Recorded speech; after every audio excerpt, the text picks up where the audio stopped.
Working പേപ്പറിന്റെ base ചെയ്തിട്ടുള്ള പേപ്പറാണ്. അപ്പോൾ അതിൻ്റെ ചില ഡയമെൻഷൻസ് മാത്രമാണ് ഞാനിവിടെ പറയാൻ ഉദ്ദേശിക്കുന്നത്. സാധാരണ നമ്മൾ മാലിന്യം എന്നുള്ളത് പറയുന്ന സംവിധാനത്തിന് അതിന് കുറെ സോഷ്യോളജിക്കലി ആന്ത്രോപോളജിക്കൽ പെർസ്പെക്റ്റീവിൽ നിന്നാണ് നമ്മൾ കൂടുതലായിട്ടും ഈ വിഷയത്തെ അഭിമുഖീകരിച്ച് കണ്ടിട്ടുള്ളത്. ഈ ഒരു പേപ്പറിൽ ഞങ്ങൾ ചെയ്യാൻ ഉദ്ദേശിക്കുന്ന കാര്യം എന്ന് പറയുന്നത് മാലിന്യം എന്നുള്ള സംവിധാനത്തിനെ ഒരു കമ്മ്യൂണിറ്റി ഫോർമേഷൻ അപ്പുറത്തേക്ക് കമ്മ്യൂണിറ്റി കൺസ്ട്രക്ഷനിലുള്ള ഒരു ടൂളായിട്ട് നമുക്ക് എങ്ങനെ ഉപയോഗപ്പെടുത്താൻ പറ്റും. അങ്ങനെ ഉപയോഗപ്പെടുത്തുമ്പോൾ നമ്മളുടെ റിലീജിയസ് ആയിട്ടുള്ള നമ്മുടെ സോഴ്സുകൾ എങ്ങനെയാണ്, അതായത് ഇസ്ലാമിൽ നമ്മൾ ഡെവലപ്മെന്റ് ആസ്പെക്ട്സിൽ ചർച്ച ചെയ്യുന്ന എല്ലാ നിയമ തത്വങ്ങളെയും സംഹിതകളെയും എങ്ങനെയാണ് ആ ഒരു സംവിധാനത്തിലേക്ക് നമുക്ക് അഡോപ്റ്റ് ചെയ്യാൻ പറ്റുക. അപ്പോൾ കുറെ കൂടി ഇസ്ലാം അല്ലെങ്കിൽ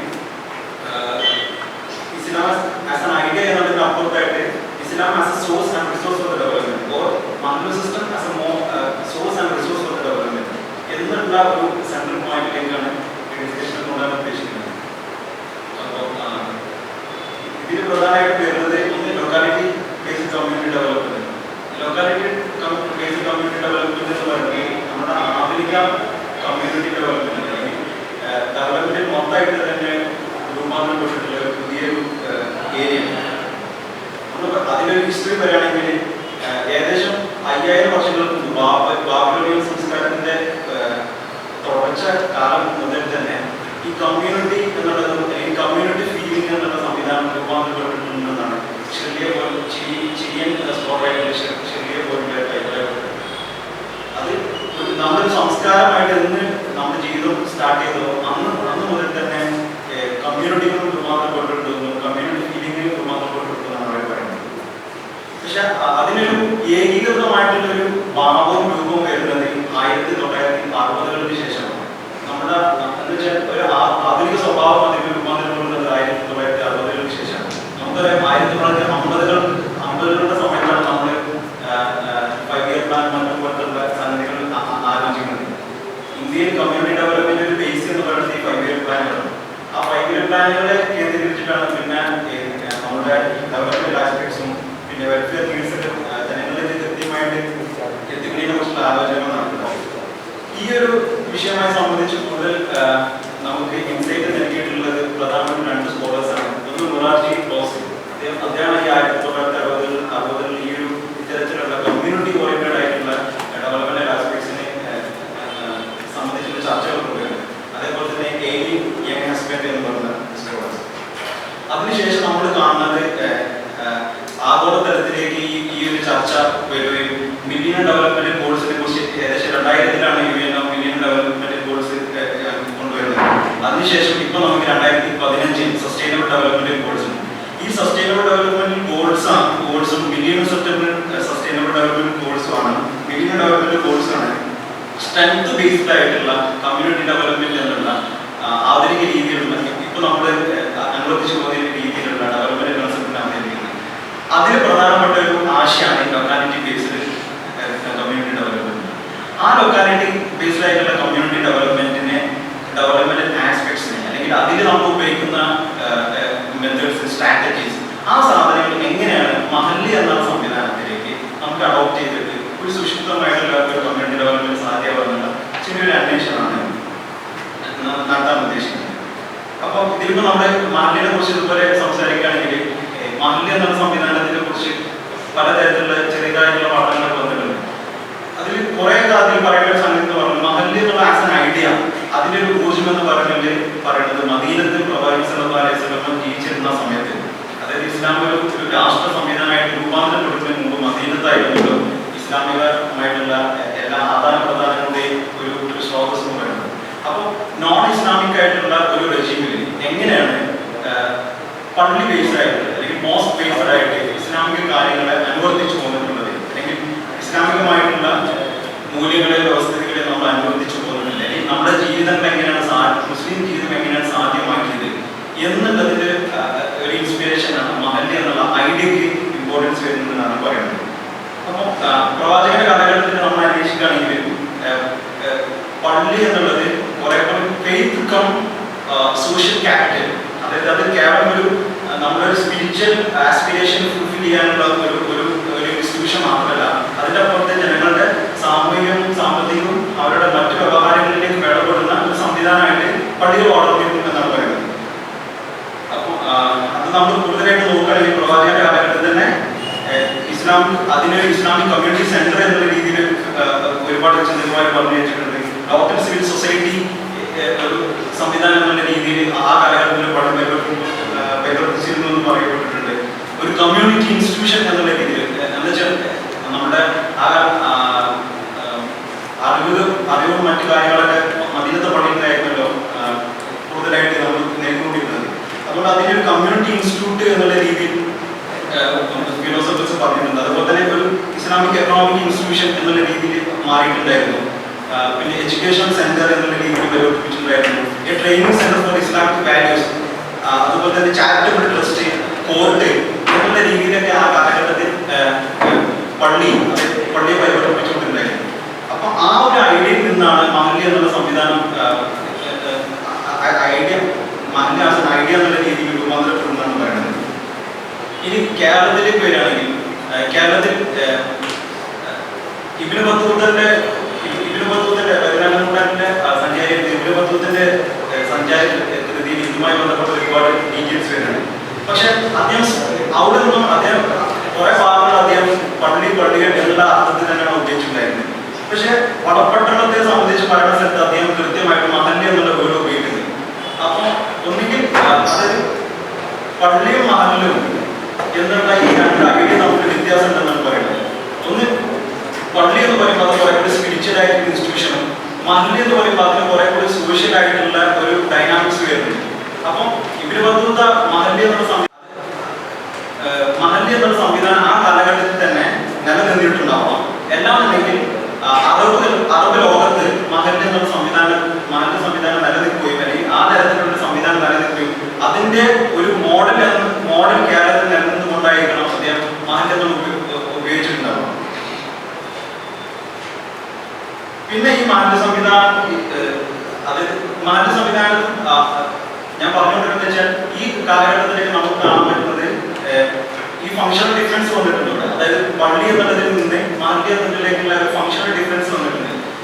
ഒരു ആരാധന കേന്ദ്രം മാത്രം ഉപയോഗിക്കുന്നതിന് പകരം ജനങ്ങളുടെ വിദ്യാഭ്യാസപരമായിട്ടുള്ള കാര്യങ്ങളും ഈ ഏഴിമലയെ സംബന്ധിച്ച് പറഞ്ഞ സ്ഥലത്ത് ഇബ്നു ബത്തൂത്ത പറയുന്നത് അവിടെ പള്ളിയോടനുബന്ധിച്ചിട്ട് തന്നെ ഒരു ബിൽഡിംഗ് ഉണ്ട്. ആ ബിൽഡിംഗ് ഈ പാവപ്പെട്ട ആൾക്കാർക്ക് ഭക്ഷണം കൊടുക്കാറുണ്ട്, യാത്രക്കാരായ ആൾക്കാർക്ക് താമസിക്കാൻ പറ്റുന്ന സൗകര്യമുണ്ട്. അതായത് പള്ളിയുടെ റെസ്പോൺസിബിലിറ്റി കുറച്ചും കൂടി അല്ലെങ്കിൽ അതിന്റെ ഫങ്ഷണൽ ആസ്പെക്ട്സ് കുറച്ചും കൂടി വളരാനാണ് കാണിക്കുന്നത്. അപ്പോൾ ജനങ്ങളുടെ വെൽഫെയർ ആയിട്ടുള്ള ഏരിയയിലേക്ക് പള്ളി ഇടപെടുന്നതിന്റെ ഉദാഹരണമായിട്ട് ഞാൻ ഈ പറയുന്നത്. പിന്നെ ആ ഒരു എന്താ പറയാ പള്ളിയുടെ ഡെവലപ്മെന്റ് അല്ലെങ്കിൽ മഹല്ല് എന്നുള്ള കൺസെപ്റ്റിന്റെ ഡെവലപ്മെന്റ് ഒരു ഡീകെ സംഭവിക്കുന്നത് നമ്മുടെ സംഘടനാപരമായിട്ടുള്ള സംവിധാനങ്ങൾ കേരളത്തിൽ വരുന്നതോടുകൂടിയാണ്. അതുവരെ വളരെ ശക്തമായിട്ടുള്ള ഒരു സാമൂഹികമായിട്ട് ഇടപെടുന്ന ഒരു സംവിധാനം മുസ്ലിങ്ങളുടെ കോമൺ സംവിധാനം എന്ന നിലയിൽ മഹല്ല് വർദ്ധിച്ചിട്ടുണ്ടായിരുന്നു. ഈ ലൊക്കാലിറ്റി കമ്മ്യൂണിറ്റി ഡെവലപ്മെന്റ് എന്നുള്ള ആസ്പെക്ട്സിനെയും മഹല്ല് എന്നുള്ള ആസ്പെക്ട്സിനെയും ഇവിടെ കണക്ട് ചെയ്തൊരു ഫാക്ടറി എന്ന് പറയുന്നത് ഇത് രണ്ടും ജനങ്ങളുടെ വെൽഫെയർ ആസ്പെക്ട്സിനെ കൂടി പരിഗണിക്കപ്പെടുന്ന ഒരു വിഷയമാണെന്നുള്ള ഒരു പോയിന്റിനാണ്. അപ്പം എന്ന് വെച്ചാൽ അതിന്റെ നമ്മുടെ ഇസ്ലാമിന്റെ മാനം നോക്കുകയാണെങ്കിൽ ഇസ്ലാമിലെ പൊതുവെ നമുക്ക് ഇൻഡിവിജ്വൽ റെസ്പോൺസിബിലിറ്റീസ് ഉണ്ട്, കമ്മ്യൂണിറ്റി റെസ്പോൺസിബിലിറ്റീസ് ഉണ്ട്, സ്റ്റേറ്റ് റെസ്പോൺസിബിലിറ്റീസ് ഉണ്ട്. അപ്പം ഇതിപ്പോ ഒരു ഇൻഡിവിജ്വൽ റെസ്പോൺസിബിലിറ്റി മനുഷ്യന് കൂടെ എപ്പോഴും നിലനിൽക്കുകയും എന്നാൽ കമ്മ്യൂണിറ്റി റെസ്പോൺസിബിലിറ്റീസും സ്റ്റേറ്റ് റെസ്പോൺസിബിലിറ്റീസും ആണ് മഹല്ല് കൊടുക്കുന്നത്. സ്റ്റേറ്റിന്റെ ഒരു നീഡാണെന്ന് പറയുന്നത് ജനങ്ങളുടെ വെൽഫെയർ ആയിട്ടുള്ള ആസ്പെക്ട്സിനെ പരിഗണിക്കുമ്പോൾ സക്കാത്ത് കണക്ട് ചെയ്യാത്തതുകൊണ്ട് അത് സ്റ്റേറ്റിന്റെ റെസ്പോൺസിബിലിറ്റിയാണ്. ഒരു കാലഘട്ടം മഹല്ല് വന്നതോടുകൂടി മഹല്ലിലേക്ക് പല ആൾക്കാരും എന്ത് ചെയ്തു ഈ സ്റ്റേറ്റിന്റെ റെസ്പോൺസിബിലിറ്റിയെ ഉൾക്കൊള്ളിച്ചു. അതുപോലെ ഒരു കമ്മ്യൂണിറ്റി ബാധ്യതകളുണ്ട്. ഇപ്പൊ മൈനസ്കാരം പോലെ അത് ആ ബാധ്യതകളെ പിന്നെ നാട്ടിലുള്ള പാവപ്പെട്ട ആൾക്കാരെ സംരക്ഷിക്കണം, അതുപോലുള്ള കാര്യങ്ങളൊക്കെ കമ്മ്യൂണിറ്റിന്റെ റെസ്പോൺസിബിലിറ്റി. അപ്പൊ ആ റെസ്പോൺസിബിലിറ്റി സ്വയം ഏറ്റെടുക്കുന്നതോടുകൂടി ജനങ്ങളുടെ വെൽഫെയർ ആയിട്ടുള്ള നീഡ്സിലേക്ക് കൂടി ഇടപെടുന്ന ഒരു സംവിധാനമായിട്ട് മഹല്ലുകൾ മാറുകയാണ്. ഈ പള്ളികൾ എങ്ങനെയാണ് ജനങ്ങളുടെ വെൽഫെയർ നീഡ്സിലേക്ക് ഇടപെട്ടിട്ട് ഗ്ലോബൽ ഉദാഹരണങ്ങൾ പഠിക്കണമെങ്കിൽ നമുക്ക് ഒരുപാട് കാണാൻ പറ്റും. പ്രത്യേകിച്ച് മൈക്കൽ ലൂക്കഹാൻ എന്നുള്ളൊരു ഫിലോസഫർ പറഞ്ഞിട്ടുണ്ട്. ബ്രെഡ്ഫോർഡ്, UK-യിലെ ബ്രെഡ്ഫോർഡ് എന്ന സ്ഥലത്തുമായി ബന്ധപ്പെട്ട് അവിടെ ഒരു പള്ളിയുണ്ട്. ആ പള്ളി എങ്ങനെയാണ് അവിടുത്തെ ജനങ്ങളുടെ വെൽഫെയർ നീഡ്സിൽ ഇടപെടണമെന്നാണ് അദ്ദേഹം പറയുന്നത്. അതിൽ വളരെ രസകരമായിട്ടുള്ള സംഭവം, നമ്മുടെ കേരളത്തിലുള്ള മറ്റ് സംവിധാനങ്ങൾക്ക് വ്യത്യസ്തമായിട്ട് ആ നാട്ടിലുള്ള അഡൽട്ട്ഹുഡ് ആയിട്ടുള്ള ആൾക്കാരെ എന്ന് വെച്ചാൽ അവര് വാർദ്ധക്യ പ്രായത്തിനോട് അടുത്ത് നിൽക്കുന്ന ആളുകളുടെ അവരുടെ റെക്രിയേഷണൽ ആക്ടിവിറ്റീസ് ഒക്കെ എല്ലാം കൈകാര്യം ചെയ്തിരുന്നത് ഈ പള്ളിയുമായി ബന്ധപ്പെട്ടുള്ള അതിന് അവർക്ക് സജ്ജീകരണം ഒരുക്കിയിരുന്നു എന്നാണ് പറയുന്നത്. മാത്രമല്ല അവർക്ക് അതിന് വേണ്ടിയിട്ടുള്ള സ്റ്റഡി സെന്ററുകൾ ഒരുക്കുകയും പ്രത്യേകിച്ച് മൈഗ്രേറ്റഡ് ആയിട്ടുള്ള എത്നിക് കമ്മ്യൂണിറ്റീസിന് വേണ്ടിയുള്ള കുട്ടികളെ പഠിപ്പിക്കാൻ മറ്റുള്ള സജ്ജീകരണങ്ങളും എല്ലാം ഒരുക്കിയിട്ടുണ്ടായിരുന്നു അദ്ദേഹം പറഞ്ഞിട്ടുണ്ട്. അതുപോലെ തന്നെ ഇന്തോനേഷ്യയിൽ ഈ അർബൻ പൂറിന്റെ പ്രശ്നങ്ങളെ പരിഹരിക്കാൻ വേണ്ടി അവർ പുതുതായിട്ടുള്ള ഒരു എക്കണോമിക് മോഡൽസ് ഒക്കെ ആദ്യം അവർ ഇൻവെന്റ് ചെയ്തതായിട്ട് ഒരു പഠനത്തിൽ പറയുന്നത്. അതേപോലെ ഷീമ എന്നുള്ള ഒരു പാകിസ്ഥാൻ റിസർച്ചിൽ 2005 പാകിസ്ഥാനിൽ നടന്നിട്ടുള്ള ഭൂകമ്പത്തിന്റെ സമയത്ത് എങ്ങനെയാണ് പള്ളികൾ ഡിസാസ്റ്റർ മാനേജ്മെന്റിൽ റോൾ വഹിക്കുന്നതിനെ സംബന്ധിച്ചും അതേ ഒരു പഠനം നടത്തുന്നത്. അത് ആ സമയത്ത് ജനങ്ങളുടെ ഏറ്റവും വളരെ കണക്റ്റഡ് ആയിരിക്കുന്ന ഒരു സംവിധാനമാണ് പള്ളികൾ എന്ന് പറയുന്നത്. അപ്പോൾ ജനങ്ങൾ കൃത്യമായിട്ട് ഇൻഫർമേഷൻ കൊടുക്കാനും അവരെ ഭയചകിതരാകാതെ കൃത്യമായിട്ടുള്ള സ്ഥലങ്ങളിലേക്ക് എത്തിക്കാനും അവരുടെ മിസ്സിംഗ് ആയിട്ടുള്ള ആൾക്കാരെ ഐഡന്റിഫൈ ചെയ്യാനും അതിനൊക്കെ അപ്പുറത്തായിട്ട് ഇതിലകപ്പെട്ടിട്ടുള്ള ആൾക്കാരെ രക്ഷപ്രവർത്തനത്തിന് വേണ്ടി ആൾക്കാരെ ക്രോഡീകരിക്കാനൊക്കെ പറ്റുന്ന രീതിയിൽ വളരെ സിസ്റ്റമാറ്റിക് ആയിട്ടുള്ള സംവിധാനം ഏർപ്പെടുത്തിയതിനെ കുറിച്ച് അവർ ആ പഠനത്തിൽ പറയുന്നുണ്ട്. സമാനമായിട്ടുള്ള സംഗതികൾ നമ്മുടെ കേരളത്തിൽ എടുത്തുകൊണ്ട് നമുക്ക് കാണാൻ പറ്റും. നമ്മൾ പലപ്പോഴും പറയാറുണ്ട് ഒരു കാലഘട്ടത്തിൽ കേരളത്തിൽ ലിറ്റിഗേഷൻ ഫ്രീ, അതായത് മുസ്ലിങ്ങൾക്കിടയിൽ കോടതിയിൽ പോകുന്ന ഒരു പ്രവണത ഇല്ലായിരുന്നു എന്നുള്ളതിനെ കുറിച്ചിട്ട് നമ്മൾ കേട്ടിട്ടുണ്ട്. അതുപോലെ പ്രോപ്പർട്ടികൾ കൂടുതലും മഹല്ലുകൾക്ക് കീഴിലാണ്. പിന്നെ ഈ ലിറ്റിഗേഷനുമായി ബന്ധപ്പെട്ട് നമ്മൾ സാധാരണ പറയണം അത് പള്ളിയിൽ പോയി പറഞ്ഞാൽ മതി എന്നുള്ള ഒരു ഇതുണ്ട്. ഇതൊക്കെ സൂചിപ്പിക്കുന്നത് വെച്ചാൽ പള്ളികൾ എന്നുള്ളത് ഒരു കേവലം ഒരു സ്പിരിച്വൽ ഇൻസ്റ്റിറ്റ്യൂഷൻ എന്നുള്ളതിന് അപ്പുറത്തായിട്ട് അത് ജനങ്ങളുടെ വെൽഫെയർ നീഡ്സിനും കൂടി അത് ഇടപെടുന്നുണ്ടെന്നുള്ളതാണ്. അപ്പോൾ ഇനി ഇപ്പോൾ നമ്മളിപ്പോ എങ്ങനെയാണ് ലൊക്കാലിറ്റി ഡെവലപ്മെന്റ് എന്നൊന്നും മനസ്സിലാക്കി, എങ്ങനെയാണ് മഹല്ലുകളുടെ വെൽഫെയർ നീഡ്സിന്റെ ഇടപെടുന്നത് മനസ്സിലാക്കി. ഇനി എങ്ങനെയാണ് മഹല്ല് സംവിധാനത്തിന് ലൊക്കാലിറ്റി ഡെവലപ്മെന്റ് എന്നുള്ള ആ ഒരു തലത്തിലേക്ക് അതിന് വളരാനുള്ള പൊട്ടൻഷ്യൽ ഉണ്ടോ? ഇത് നമ്മൾ മനസ്സിലാക്കുന്നത് പ്രത്യേകിച്ചും ഈ ലൊക്കാലിറ്റി ഡെവലപ്മെന്റ് എന്നുള്ള സംഗതിയിലേക്ക് വളരണമെങ്കിൽ നാല് ഘട്ടങ്ങളിലൂടെയാണ്. അതായത് ഒന്ന് ഓർഗനൈസിങ്, രണ്ടാമത് machining, 3 planning, 4 implementation and evaluation. ഈ ഘട്ടങ്ങളിലൂടെ കടന്നു പോകുന്ന ഒരു സയന്റിഫിക് ആയിട്ടുള്ള സംവിധാനമാകുമ്പോൾ മാത്രമാണ് മഹല്ലുകൾക്ക് എന്ത് ചെയ്യാൻ പറ്റുക. ഒരു ലൊക്കാലിറ്റി ഡെവലപ്മെന്റ് നമ്മളിന്ന് മോഡേൺ ഡെവലപ്മെന്റൽ ആസ്പെക്ട്സിൽ പറയുന്ന സംവിധാനത്തിൽ നമുക്ക് വളരാൻ പറ്റുക. അപ്പോൾ അതിന് ഇസ്ലാമിന്റെ ഈ സംവിധാനത്തിന് പറ്റുമോ എന്നുള്ളതാണ് ചോദ്യം. അപ്പൊ ഇതിനെ സംബന്ധിച്ച് സെയ്ദ് റംലാൻ ബൂത്തിന്റെ ഒരു കാഴ്ചപ്പാടുണ്ട്. അദ്ദേഹം മദീന ചാർട്ടറിനെ സംബന്ധിച്ച് മദീന ചാർട്ടറിലെ 35 ക്ലോസിനെ ഉദ്ധരിച്ചുകൊണ്ട് അദ്ദേഹം പറയുന്നത് ഒരു സെക്യുലർ ആയിട്ടുള്ള ഒരു കമ്മ്യൂണിറ്റിയിൽ അല്ലെങ്കിൽ പ്രത്യേകിച്ച് ഇന്ത്യ പോലുള്ള ഒരു കമ്മ്യൂണിറ്റിയിൽ എങ്ങനെയാണ് ഒരു മുസ്ലിം ജീവിക്കേണ്ടത് എന്നുള്ളതിനെ കുറിച്ച് സമാനമായിട്ടുള്ള ഒരു സംഗതി ഡയറക്റ്റ്ലി അല്ലെങ്കിൽ ഇൻഡയറക്റ്റ്ലി ഇവര് വരുന്ന അദ്ദേഹത്തിന്റെ മുഖത്തിന്റെ കൃത്യമായിട്ട് പറഞ്ഞിട്ടുണ്ട്. ഞാൻ അതിന്റെ കൂടുതൽ ഡീറ്റെയിൽസ് പോകുന്നില്ല. അപ്പം ഇവിടെ നമ്മൾ പരിഗണിക്കുന്നത് ഒരു മുസ്ലിങ്ങൾ ഒരു കമ്മ്യൂണിറ്റി ഡെവലപ്മെന്റ് എന്നുള്ള രൂപീകരണം വരുമ്പോൾ ഓർഗനൈസിങ് എന്നുള്ള ഫസ്റ്റ് എലമെന്റിന് നമ്മൾ കൂടുതൽ ശക്തമാണെന്നാണ് കാണിക്കുന്നത്. കാരണം അതിനെ മറ്റേ സാധൂകരിക്കുന്ന ചില തിയറികളിലേക്ക് പോയത് സ്ട്രക്ചറൽ ഫങ്ഷണൽ തിയറിസ്റ്റ് ആയിട്ടുള്ള ഹെർബർട്ട് സ്പെൻസറും റോബർട്ടും മെൽട്ടനും പറയുന്നത് ഒരു കമ്മ്യൂണിറ്റി വളർത്തണമെന്നുണ്ടെങ്കിൽ അതായത് ഒരു കമ്മ്യൂണിറ്റിയിലെ ഓരോ ഘടകങ്ങളും ഒരു ശരീരം പോലെ, ശരീരത്തിലെ ഓരോ അവയവങ്ങൾ പോലെ, ആ ശരീരത്തിലെ ഓരോ അവയവങ്ങൾ കൃത്യമായിട്ട് വർക്ക് ചെയ്യുമ്പോൾ മാത്രമാണ് ആ ശരീരം നമുക്ക് പൂർണ്ണ ആരോഗ്യവാനെന്ന് പറയാൻ പറ്റും. അതുപോലെയാണ് ഒരു സമൂഹത്തെ സമൂഹത്തിന്റെ വളർച്ച എന്നാണ് പറയുന്നത്. സമൂഹത്തിന്റെ, അതായത് ഒരു കമ്മ്യൂണിറ്റിയിലെ അതിന്റെ കേവലം സ്പിരിച്വൽ ആസ്പെക്ട്സ് മാത്രം ശരിയായാലും മാത്രം ഒരു കമ്മ്യൂണിറ്റി രൂപാന്തരം പോകില്ല. അതിനോടനുബന്ധമായിട്ട് നിൽക്കുന്ന മറ്റ് ആസ്പെക്ട്സ്, അവരുടെ എക്കണോമിക്കും വെൽഫെയർ ആയിട്ടുള്ള നീഡ്സിന് മീറ്റ് ചെയ്യുമ്പോൾ മാത്രമേ ഒരു കൺസ്ട്രക്റ്റീവ് ആയിട്ടുള്ള ഒരു കമ്മ്യൂണിറ്റി രൂപാന്തരം കൊടുക്കുന്നതാണ് അങ്ങനെ വരുന്നത്. അതേപോലെ തന്നെ ഇതുമായി ബന്ധപ്പെട്ട് വരുന്ന മറ്റൊരു തിയറി സോഷ്യൽ ആക്ഷൻ തിയറി.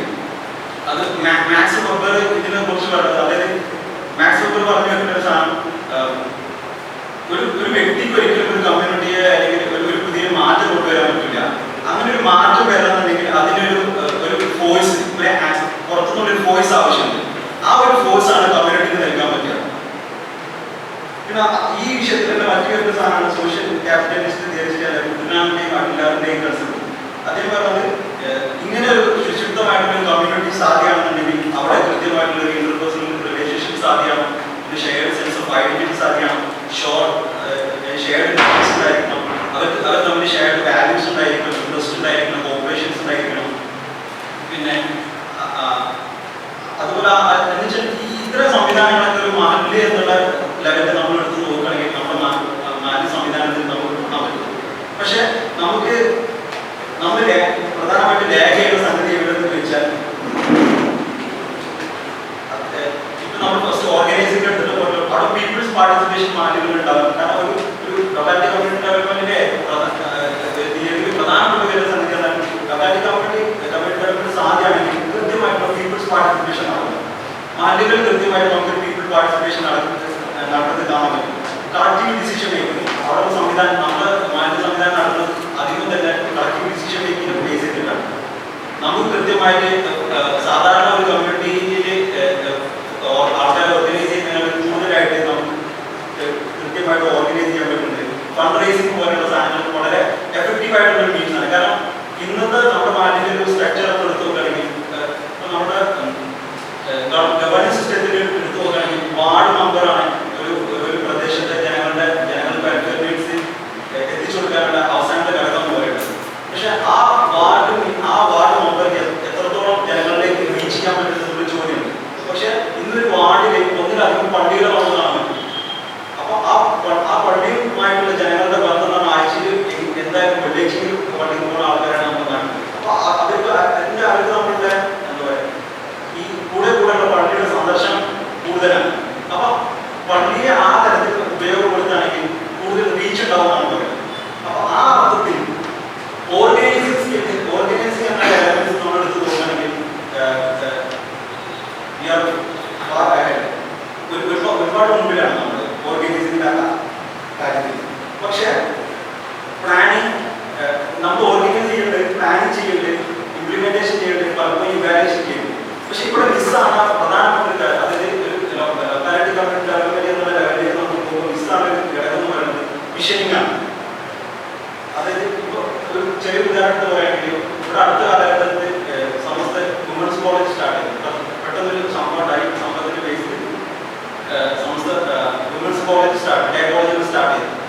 പക്ഷെ ആ കോളേജുകൾ ഉണ്ടാവാൻ നമുക്ക് സമൂഹത്തിന്റെ ഒരു ക്യാപിറ്റലാണ് എപ്പോഴും.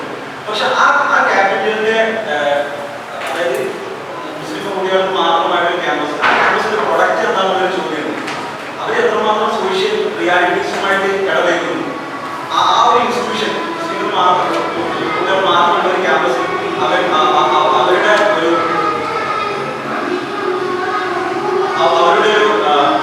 ഔട്ട്പുട്ട് എന്താണെന്നൊരു ചോദ്യമുണ്ട്. അപ്പോൾ അത്തരം കോളേജുകൾ കുറച്ചുകൂടി കഴിയുമ്പോൾ കമ്മ്യൂണിറ്റിക്ക് ബാധ്യതയായിട്ട് മാറും. ഇന്ന് നമ്മുടെ നാട്ടിൽ കൂടുതൽ അറബി കോളേജുകൾ നമ്മൾ കാണുന്നുണ്ട്. പക്ഷെ ആ അറബി കോളേജുകൾ വീണ്ടും കമ്മ്യൂണിറ്റിക്ക് എന്തൊരു ബാധ്യതയായിട്ട്, കാരണം അതിനെ നിലനിർത്തിക്കൊണ്ട് ഒരു കമ്മ്യൂണിറ്റിക്ക് ബാധ്യതയായിട്ട് മാറുന്നു. അപ്പൊ ഇവിടെ നമ്മൾ മിസ് ചെയ്യുന്ന ഫാക്ടർ എന്ന് പറയുന്നത് വിഷനിങ് ആണ്. അപ്പൊ ആ ഒരു വിഷനിങ് എന്നുള്ള തലത്തിലേക്ക് കൂടി മാറ്റങ്ങൾ കൃത്യമായിട്ട് ഇടപെടുകയാണെന്നുണ്ടെങ്കിൽ, വിഷൻ ചെയ്തിട്ട് അതിന്റെ ബേസിൽ പ്രോഗ്രാം അറേഞ്ച് ചെയ്യേണ്ട രീതിയിലേക്ക് മാറുകയാണെങ്കിൽ ലൊക്കാലിറ്റി കമ്മ്യൂണിറ്റി ഡെവലപ്മെന്റ് നമ്മുടെ ആധുനിക ലോകത്തെ അല്ലെങ്കിൽ കറന്റിലി നമ്മൾ ചർച്ച ചെയ്യപ്പെട്ടുകൊണ്ടിരിക്കുന്ന ആ ഒരു നിലവാരത്തിലേക്ക് നമുക്ക് വളരാൻ പറ്റും. അതോടൊപ്പം തന്നെ കമ്മ്യൂണിറ്റി ഫോർമേഷൻ എന്നുള്ള ഒരു സ്വാഭാവിക പ്രക്രിയയിൽ നിന്ന് കമ്മ്യൂണിറ്റി കൺസ്ട്രക്ഷൻ എന്നുള്ള വളരെ ക്രിയേറ്റീവ് ആയിട്ടുള്ള ഈ കൺസ്ട്രക്റ്റീവ് ആയിട്ടുള്ള ഒരു തലത്തിലേക്ക് നമുക്ക് വളരാൻ പറ്റും. ഇതിന് മിസ്സിംഗ് ഫാക്ടർ എന്ന് പറഞ്ഞാൽ there is no logical connection between community needs, resources and institutions. അപ്പോൾ അതിന്റെ ഒരു